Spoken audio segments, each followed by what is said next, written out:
पे एक स्टूडेंट ने जो मार्जिनलाइज्ड कम्युनिटी से था, हमारी कम्युनिटी से था, उसने because of so much pressure suicide कर लिया। पिछले साल महाराष्ट्र में मेडिकल की एक स्टूडेंट थी, गायनिकोलॉजी की, उसने भी इतना ज़्यादा बुरा व्यवहार मिलता है हायर एजुकेशन इंस्टीट्यूट्स में, तो वो अपना डिप्रेशन में जाते हैं, उनका परफॉर्मेंस ख़राब हो जाता है और यानी बुरी से बुरी कंडीशन में ये लोग सुसाइड भी कर लेते हैं। तो फिर सवाल उठता है कि ये बच्चे जो, अब देखिए ये किसी की मेंटेलिटी आप बदल नहीं सकते, वो क्या करते हैं ये हम नहीं बदल सकते हैं। वो ट्रीटमेंट मिलनी है तो मिलेगी, हायर इंस्टीट्यूशन में ये मिलती है, लेकिन हमको क्या करना चाहिए, हमारे बच्चों को क्या क्या सिखाना चाहिए, क्या इंस्पिरेशन रहना चाहिए, क्योंकि सबके बच्चे हायर एजुकेशन के लिए कहीं ना कहीं जाएंगे। कोई आईआईटी में जाएगा, कोई मेडिकल में जाएगा, कोई एमबीए में जाएगा या कोई फॉरेन में जाएगा। फॉरेन में भी आजकल कास्टिज्म का दौर चालू हो गया है, दे आर नॉट इम्यून। सो क्या करना चाहिए जब डिप्रेशन आता है बच्चों को, इतने ज़्यादा जो पढ़ाई होती है या फिर उनके कलीग्स जो है उनके साथ अच्छे से बर्ताव नहीं करते, उनको ट्रीटमेंट अच्छा नहीं देते, या फिर प्रोफेसर्स जो द्रोणाचार्य है अंगूठा काटने के लिए तैयार रहते हैं, हमेशा एक एक मार्क से फेल करते बच्चों को, तो फिर ये बच्चे परेशान हो जाते हैं। इनको लगता है कि हमको कोई नहीं है, तो ये किसकी तरफ देखें। तो हमारी जिम्मेदारी ये है कि कहीं और किसी भी इंस्पिरेशनल संस्था को ज्वाइन करने की कोई ज़रूरत नहीं है। बच्चों को बाबा साहब पढ़ाइए, प्लीज़ बच्चों को अपने बाबा साहब पढ़ाइए। बाबा साहब के जो वॉल्यूम्स है उसमें कई कहानियाँ बाहर निकलती है जो शायद लोगों को पता नहीं है।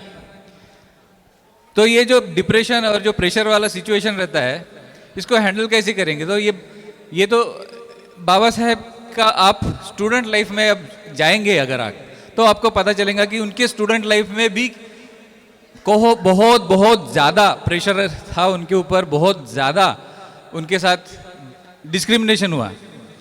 ये स्किट जो है वो उनके जब लंदन में थे वो उस वक्त का है, लंदन में भी थे, तो ऐसा नहीं था कि उनके साथ डिस्क्रिमिनेशन नहीं हुआ, ज़रूर हुआ, क्योंकि उन्होंने कुछ एक अपना सेमिनार प्रेजेंट किया था, responsibilities of the responsible government. उसमें क्रिटिसिज्म था काफ़ी, जो उसके कारण वहाँ के जो ब्रिटिश प्रोफेसर्स थे उनको बाबा साहब गवारा नहीं थे। वहाँ के ब्रिटिश जो स्टूडेंट्स थे उनको भी लगता था ये कोई रिवॉल्यूशनरी है, तो बाबा साहब से वो दूर दूर रहते थे। उनको लगता था कि इसके साथ रहेंगे तो हम फंस जाएंगे। तो लेकिन बाबा साहब ने उसको पॉजिटिवली लिया कि ठीक है, मेरे साथ कोई बात नहीं कर रहा, मेरे साथ कोई घुल मिल नहीं रहा, तो उन्होंने उसका फ़ायदा उठाया। उन्होंने सोचा कि मैं अगर इनके साथ जाता था मेरा टाइम वेस्ट होता था, तो उन्होंने उसको पॉजिटिवली लिया, इतनी पढ़ाई की। और वही बच्चों को भी आपको बताना है कि बाबा साहब जैसी ही पढ़ाई करनी है, पढ़ाई करो, मेहनत करो, और ये लोग जितना भी परेशान करने वाले हैं एक वक्त हार जाएंगे। तो बाबा साहब का जो था, मतलब आपको सबको मालूम है बाबा साहब के ऊपर कितने प्रॉब्लम गए। लंदन जब गए, खुद के जेब के एक एक रुपया बचा के, उन्होंने पैसे बचा के वो लंदन गए थे अपना एजुकेशन पूरा करने के लिए, और खाने के लिए पैसे नहीं थे, 2 वक्त चाय और ब्रेड, यही था। 3-4 दिन के बाद एक बार भरपेट खाना खाते थे।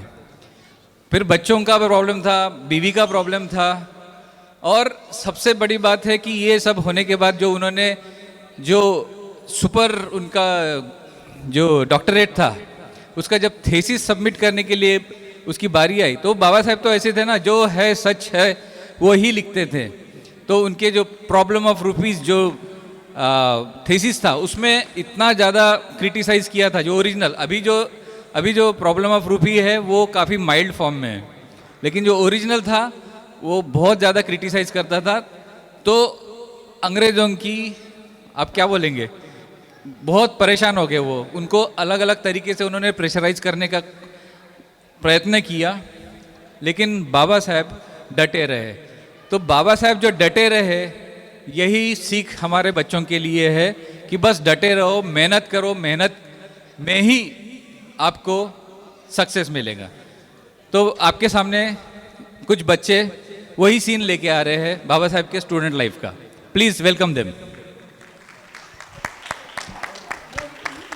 समय कहाँ गया? वही है। You start. भाई 15 मिनट में से तो 10 मिनट तो आपने ही ले लिए। Is it on or off? It's off? No, on. चारपाई जाना। Good morning, sir. Good morning, Mr. Bhim. How do you do? How do you do, sir? May I know what this is all about, sir? I mean, you called me here to attend this meeting, consisting of renowned professors, experts, and stalwarts in the field of economics.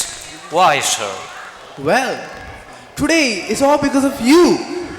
Today, all the experts from the subject of this university and you are going to sit down and discuss one-on-one on your thesis. And I hope this will clear the deadlock. Oh, so there is going to be discussion on my thesis, isn't it? But personally, how do you find my studies, sir? Well, my personal views are not entirely in the favor of your thesis. I have a few reservations though. May I know the reasons, sir? See, there are many reasons, many which I've already told you. But I'm afraid it doesn't seem to affect you much. No, sir. I have always taken suggestions and criticism seriously. I have always incorporated your invaluable suggestions early into my thesis. Yes, early. But I've noticed a different outcomes of our discussions lately. Welcome, experts. Welcome. Please take a seat. Please take a seat. Welcome. Take a seat. Welcome. Please have a seat. So, good morning, everyone. At the outset only, I'd like to thank you all, respected guests, for sparing your invaluable time out of your busy schedule. So, respected professors, I'd like to introduce you to one of my most brilliant students, Mr. Ambedkar, and we are here to discuss on his thesis. So, you're all invited to express your invaluable views to clear his issue of his thesis, which has been pending for some time period. Mr. Ambedkar has taken huge efforts to write his thesis. His study is novel, fresh, and gives many new insights of this study. However, there are certain topics which are quite objectionable, not only for me, but for the examiners as well. So, and due to this, his thesis is on hold. Respected professors, we are now on a point of time where we need to take a decision now, whether Mr. Ambedkar's thesis should be approved or rejected. With this, I'd like to open the topic for discussion. Oh, please, why don't you sit down, Mr. Ambedkar? Oh, sorry, you're already a PhD holder from USA. So, Dr. Ambedkar, please have a seat, Dr. Ambedkar. Please take your chair, Dr. Edwin.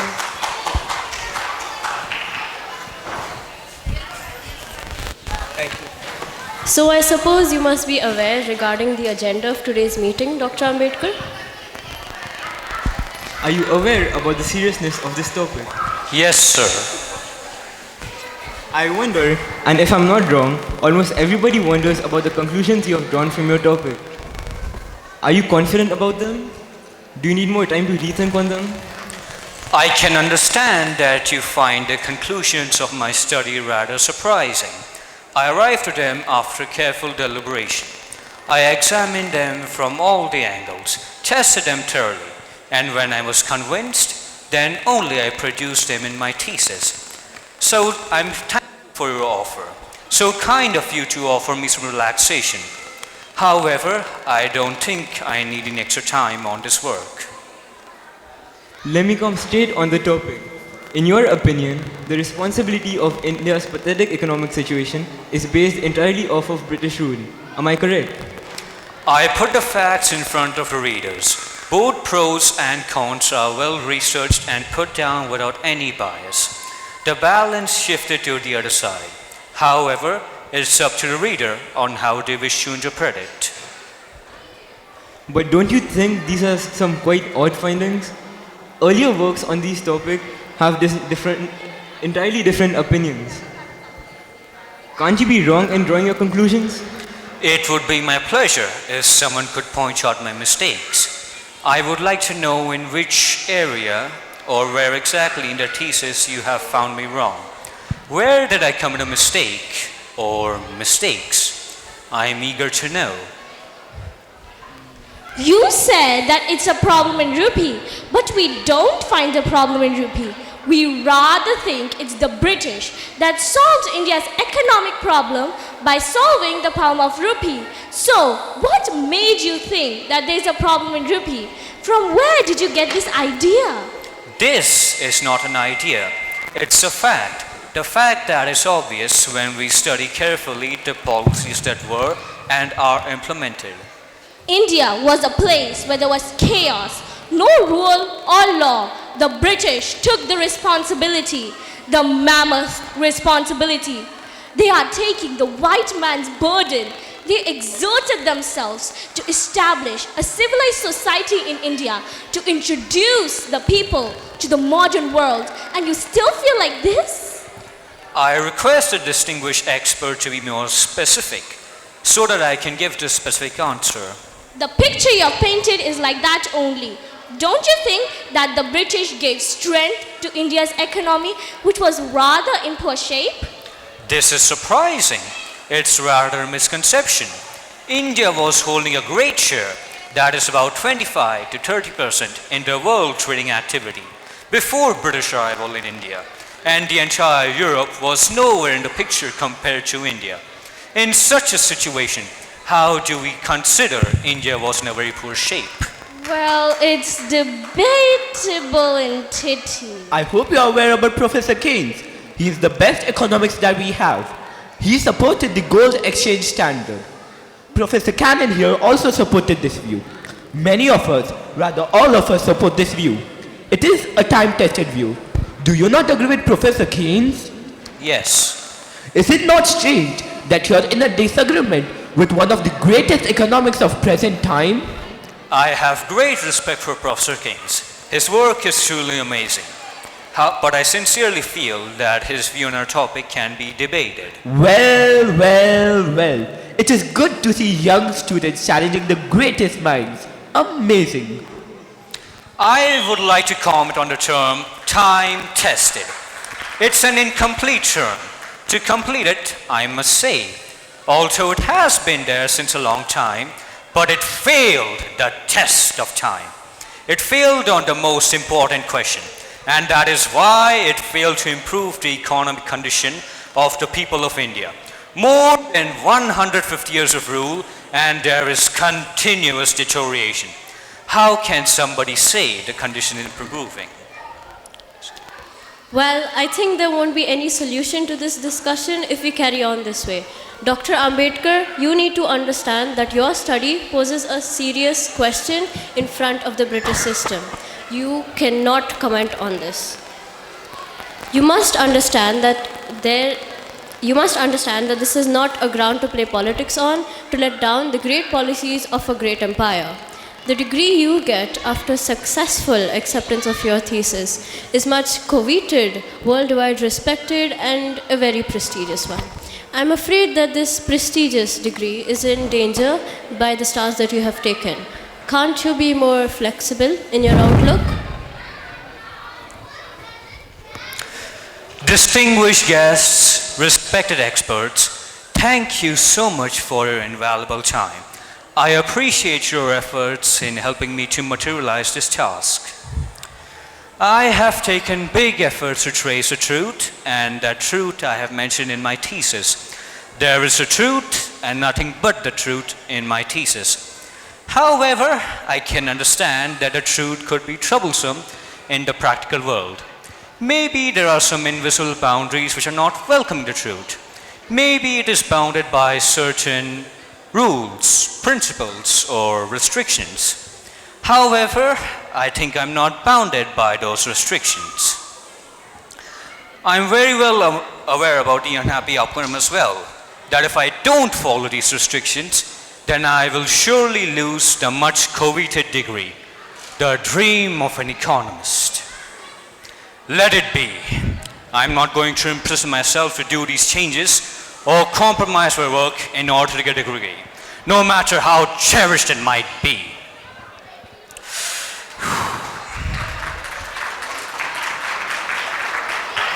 You all have your stand, and please be firm on that.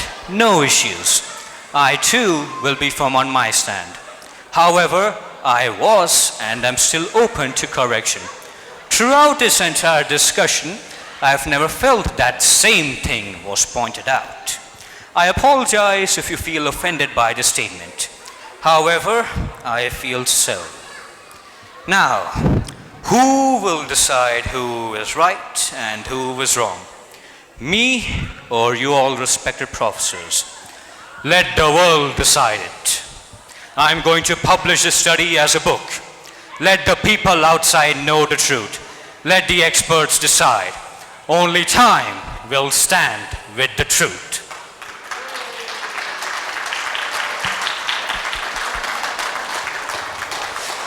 Respected professors, thanks again. Please allow me.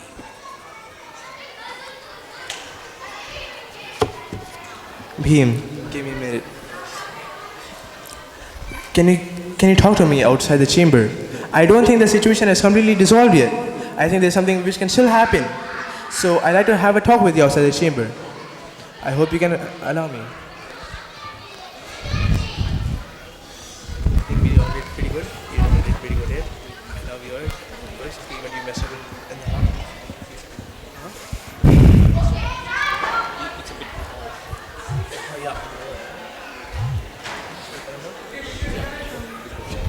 Bhim, come here, please.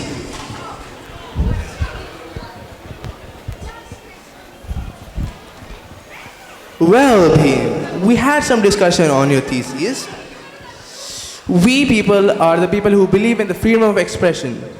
So, we agreed to the fact that we are not going to tell you to change anything in your thesis. We are not forcing you to change anything in your thesis, yes? But however, everyone here feels that the language you use is not a language of an economist, rather a language of a revolutionary. Although your findings are revolutionary, I must say. So I insist that you milden down your tone of your language which you use in a thesis. You should not forget that your thesis should not be agitating. Yeah? It should be a controlled one. Please accept this offer. And there's no stopping you, my son. There's no stopping you. So will you accept this offer? Okay, sir, I agree.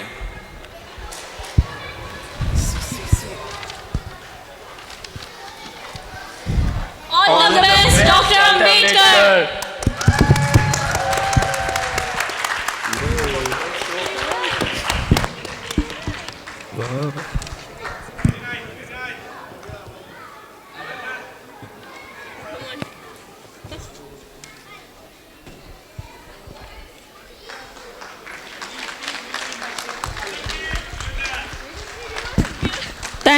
Thank you for nice skit.